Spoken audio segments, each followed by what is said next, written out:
হেসে খেলে হেসেলে সকলকে স্বাগত জানিয়ে শুরু করছি আজকের রেসিপি। আমি আজকে খুব কম খরচে একটা স্বাস্থ্যকর রেসিপি নিয়ে এসেছি।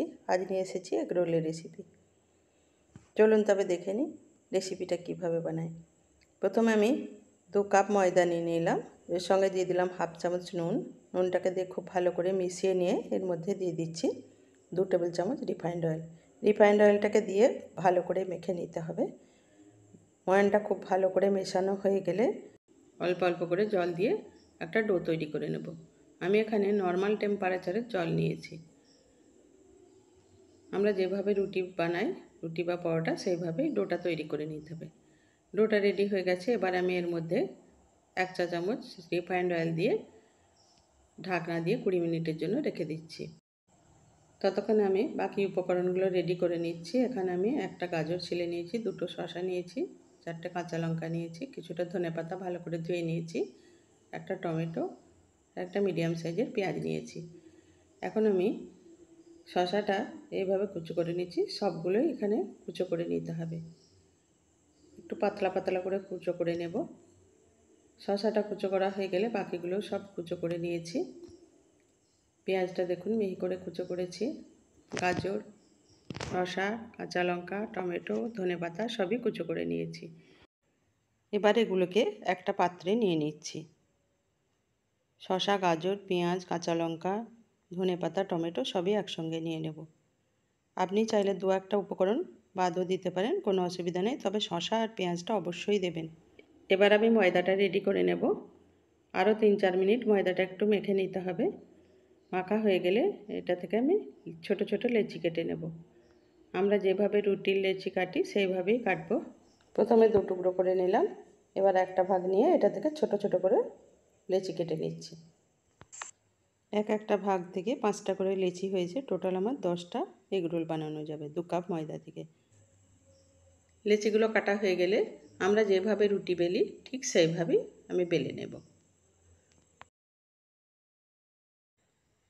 একটা বেলা হয়ে গেছে, দেখুন ঠিক এইভাবে পাতলা করে বেলে নিতে হবে। আবার একটা বেলে নিচ্ছি। এভাবে সবকটাই আমি বেলে নিয়েছি। এবার আমি গ্যাস অন করে একটা তাওয়া বসিয়ে দিয়েছি। তাওয়া গরম হলে একটা করে রুটি দিয়ে জাস্ট একবার করে দেব আর উল্টে নামিয়ে নেব, যাতে না একটার সঙ্গে আরেকটা লেগে যায়। সেই জন্যই এইভাবে একটু সেঁকে নিচ্ছি। একদিকটা হালকা সেঁকা হয়ে গেলে উল্টে দিলাম। খুব বেশি ভাজার দরকার নেই, হালকা করে ভেজে নিলেই হবে। আমি ডিমের সঙ্গে দিয়ে আবার একবার ভাজবো, যাতে লেগে না যায়, সেই জন্য হালকা করে ভেজে নিয়েছি। এবার একটা বোলের মধ্যে একটা ডিম নিয়ে নিচ্ছি। এর মধ্যে দিয়ে দিচ্ছি স্বাদ মতো নুন। নুনটাকে দিয়ে ডিমটা ভালো করে ফেটে নিতে হবে। ডিমটা ফাটা হয়ে গেলে এখন আমি তাওয়া বসিয়ে দিয়েছি। তাওয়ার মধ্যে দিয়ে দিলাম 1 চামচ তেল। ডিমটা দিয়ে দিলাম। ডিমটা দিয়ে এর উপরে সঙ্গে সঙ্গে রুটিটা দিয়ে দেবো, তাহলে চেপে লেগে যাবে। রুটিটাকে দিয়ে একটু হাত দিয়ে চেপে দেবেন। আপনি হাফ ডিম দিয়েও করতে পারেন। কিভাবে করবেন সেটা আমার চ্যানেলে রেসিপি দেওয়া আছে, দেখে নিতে পারেন। সবগুলো এইভাবে সেঁকে নিতে হবে উল্টে পাল্টে। সেঁকা হয়ে গেলে এখন আমি শসাটার মধ্যে নুন দিয়ে দিচ্ছি। আগে থেকে নুনটা দেবেন না, নুনটা দিলে জল কেটে যাবে। সেই জন্য সব কিছু রেডি হলে তারপরেই দেবেন। আমি বিট নুন দিলাম আর অল্প একটু নুন দিলাম, দিয়ে ভালো করে মেখে নিলাম। এবার একটা অ্যালুমিনিয়াম ফয়েল পেপার দিয়েছি, তার উপরে যে ডিম আর রুটিটা সেঁকেছিলাম সেটা দিয়ে দিলাম। তার উপরে একটু শসার যে স্যালাডটা তৈরি করেছিলাম সেটা দিলাম। এবার দিয়ে দিলাম 1 চামচ কাসুন্দি আর দিয়ে দিচ্ছি 1 চামচ সস। কাসুন্দি এগুলো আপনি আপনার স্বাদ অনুযায়ী কম বেশি করে নিতে পারেন। এবার এইভাবে রোলের আকারে গড়ে নিয়ে অ্যালুমিনিয়াম ফয়েল পেপারটা দিয়ে ভালো করে একটু আটকে দিতে হবে, যাতে খেতে গেলে পড়ে না যায় বা খুলে না যায়। একটা হয়ে গেছে, আবার একটা দেখিয়ে দিচ্ছি।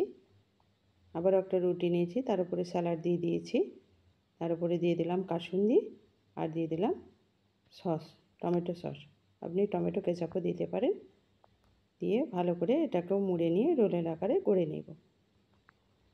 রমজানের ইফতারে বা আপনি ব্রেকফাস্টে যে কোনো টাইমেই এটা বানাতে পারেন। খুবই স্বাস্থ্যকর রেসিপিটা, অল্প তেলে বানানো। আমার এই এগ রোলের রেসিপিটা ভালো লাগলে লাইক, কমেন্ট, শেয়ার করে দেবেন। আজ এই পর্যন্তই। পরের দিন আবার চলে আসবো অন্য কোনো নতুন রেসিপি নিয়ে। ভালো থাকবেন, সুস্থ থাকবেন। ফুল রেসিপি দেখার জন্য ধন্যবাদ।